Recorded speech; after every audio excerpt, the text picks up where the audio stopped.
How to do a quick and easy soil test for your food plots. That's this episode of Death by Bunjie.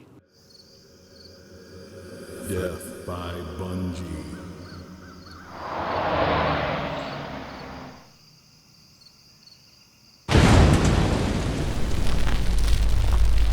Okay, I'm standing here. I look like a scurf. I'm all scroungy looking, I know. And that's because it is getting ready to turn into spring here in northeastern Pennsylvania. And it's time for food plots just around the corner, of course. I've been rushing around last couple of weekends finishing up the winter pruning of all the apple trees, getting that out of the way. And now we're looking at frost seeding and all that good stuff. And it's easy with all this stuff going on to forget about some of the important little steps that you got to take when you're doing food plots. I want to thank Mark from our Facebook page, one of the people who likes the Facebook page here for Death by Bunjie, for asking me a question about what the pH was doing on my food plots, whether it's better or worse now that I've been adding lime and all that sort of thing, and how much improvement have I made in that capacity. A really good question. Reminded me that I hadn't even done a soil test yet so far this year. In other videos before, I've talked about soil tests that I had done here on this property. I had gone through and sent away for the results from Penn State, actually, where they did all the analysis. And so I've got those results to start as a sort of a baseline of how to start working on it, but I haven't really done anything since then. But you don't want to skip this important step. Everybody will tell you got to go do soil tests. I don't know that you got to do as many soil tests and as much soil testing as some of these people tell you got to do, but it's really not that hard to do. Now, you can get these at hardware stores. You can buy them at Home Depot probably, or Lowe's, any of those places. We're going to run these tests right here on this little food plot. If you look behind me here, you can see where I've got some trees knocked down. Behind the camera over there is the well pad food plot. Anybody watching Death by Bunjie knows I've had all kinds of luck with the well pad food plot. It's nice and secluded down here. The clover, this weekend, here we are in early March, and I look out there and there's actually clover starting to pop up in that food plot. So those deer will be eating clover here very soon. That tells me it's time to start frost seeding as well. We've had a really mild winter, so I don't think it's going to be frost seeding, but we'll see how we make out with that in another video coming down the road here. My plan is to sort of make this a little staging food plot for the well pad food plot. Let the deer come in here, feel comfortable, eat some clover, eat some brassicas, whatever I tend to end up planting here. It'll probably be like a no sweat blend down the road.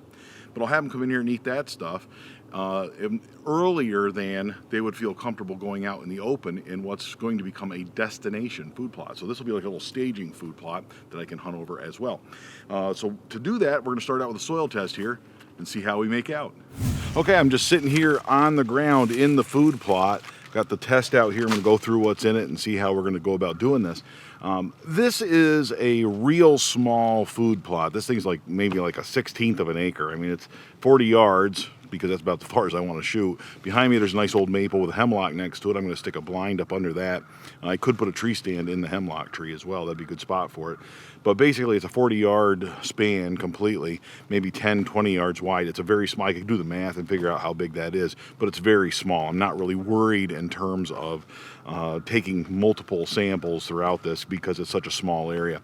On a larger plot, one of your destination food plots, any food plot that's really big, like the well pad food plot, for example, there, when I did a soil test, I took 3 samples from that whole area. I've got another food plot up in the corner there that's going to be an acre this year. So if I were to test that, I would be testing probably 6 or 8 different spots across that to get a good sample. Mix that soil together and then test a sample of that soil.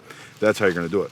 This is a really neat little kit, though. I opened it up. First thing I see in here is this little pamphlet that says, basically tells you your pH preference list. How cool is this? You go through it, it tells you flowers, trees, and shrubs, fruit trees, ornamental grasses, house and greenhouse plants, fruit, like various apple trees. This banana trees, you know, between a 5 and a 7, that's what they like.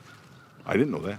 Apple trees tend to like between a 5 and a 6.5. Apricot trees, or apricot trees, depending on how you pronounce it, between a 6 and a 7. So it tells you where you want it, what you're shooting for as far as pH is concerned. That's pretty cool.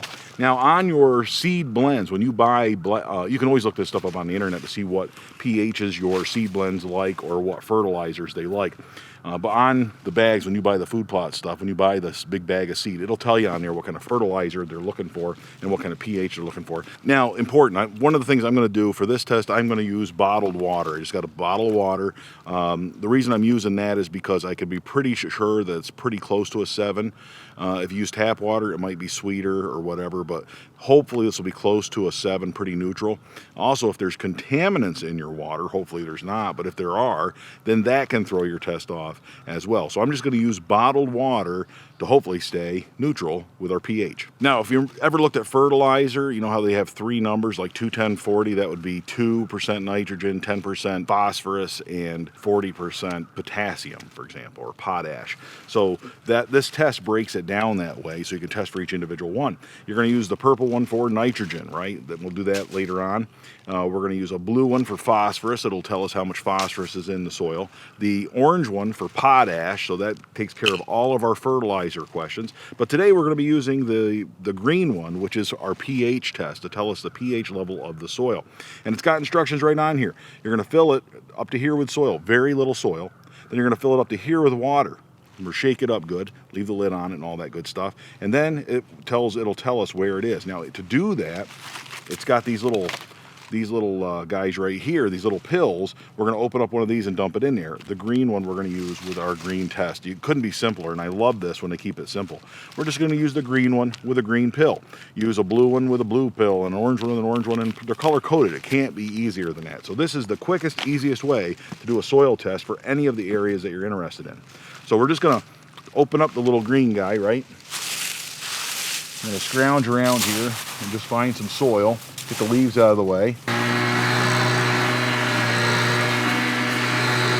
There we go, not too filled, just up to the top. Put the lid back on it, and I'll shake it good and see what happens, and see if that gives us any kind of a color indication on this chart. Maybe this will work, maybe it won't. We're just going to let it settle out, and then the water at the top, you can see, if you watch this thing, the water at the top is starting to change color. There's a lot of soil in there, so it's got to settle that out. That soil has to drift down to the bottom, and it's the color of the water that we're going to go by. I'm watching this little thing. This is a neat little test. So far, it's looking to me like the pH is around a 6. Now it's dropping down to a 5.5. You can see we're into that real sour-looking color, that color is now looking really close to that 5.5. So as this settles out, I'm thinking we're between a 5.5 and a 6, which is 100% consistent with the soil test that I had done in the past. Well, I sure hope you enjoyed this video. Thanks for watching. Make sure you subscribe if you're interested in food plots, crossbow hunting, filming your own hunts, any of that stuff. Lots more coming your way, so make sure you subscribe. Also, check out our Facebook page if you haven't done so already. And until next time, all hail Bunjie!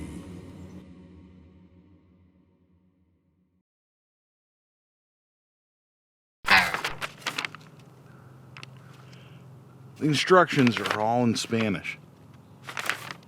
There's no English one. Okay, if you open up the actual kit cover and open that up, there's English instructions here. Okay, now we know.